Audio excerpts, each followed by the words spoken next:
Bonsoir. Ce soir, c'est Mamé qui raconte l'histoire de quand je serai grand. Mon papa a un métier bizarre.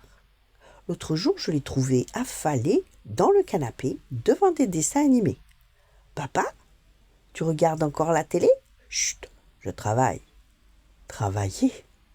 Moi, je croyais que travailler, c'était porter une mallette, taper très vite sur un ordinateur ou dire des choses compliquées au téléphone. Mais papa, lui, il regardait un dragon chanter avec un lapin cosmonaute. C'est pour mon roman, qu'il a dit, soi-disant. Le lendemain, sur son bureau, il y avait des cartes Pokémon partout, des piles, des tas, des montagnes. Tu joues, papa? Non, j'étudie. Il a pris une voix très sérieuse.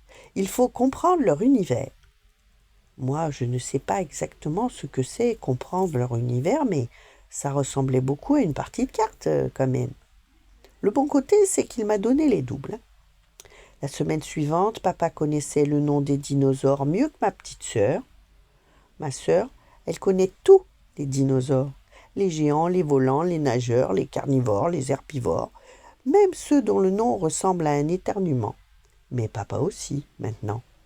Au dîner, il corrigeait même notre prononciation. C'est pas un immenser, c'est un, je sais plus le nom compliqué en zorus. Et encore, la semaine après, il a passé ses journées à faire des jeux, des mots croisés, des mots mêlés, des devinettes, des tests idiots du genre quel aventurier magique sommeille en vous? Avec maman, on a dû relire ces pages 3 fois. C'est important, disait-il. Je dois vérifier le rythme. Moi, je crois surtout qu'il cherchait des excuses pour qu'on fasse ses devoirs. Mais un matin, il nous a annoncé « Demain, j'ai rendez-vous avec un illustrateur. » Un illustrateur? Quelqu'un qui est payé pour dessiner? J'ai essayé d'imaginer ça. « Bonjour monsieur, quel est votre métier? Je fais apparaître des dragons, des forêts enchantées, des pirates moustachus avant le déjeuner. » Franchement, ça bat largement comptable. Papa est parti avec son grand sac rempli de feuilles froissées, de carnets et de stylos mâchouillés. Le soir, il est revenu avec des étoiles dans les yeux. Il nous a montré des croquis. Ces personnages avaient maintenant des couleurs, des chaussures rigolotes et des expressions qu'il n'avait même pas imaginées. Je crois que c'est ce jour-là que j'ai compris. Papa ne passait pas ses journées à s'amuser au lieu de travailler. Il s'amusait pour travailler.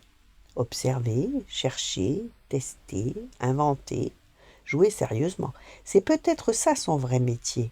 Fabriquer des histoires. Alors maintenant, quand je le vois regarder un dessin animé pour son roman ou acheter un jeu pour ses recherches, je fais semblant de lever les yeux au ciel, mais en secret, je trouve ça génial. Parce que plus tard, moi aussi, je veux un métier où on peut apprendre des choses inutiles qui deviennent importantes. Un métier où les idées traînent sur les bureaux comme des trésors mal rangés. Un métier où on a le droit de garder un peu son âme d'enfant. Et surtout, un métier où travailler ressemble parfois à jouer. Voilà, bonne nuit, faites de beaux rêves et à demain.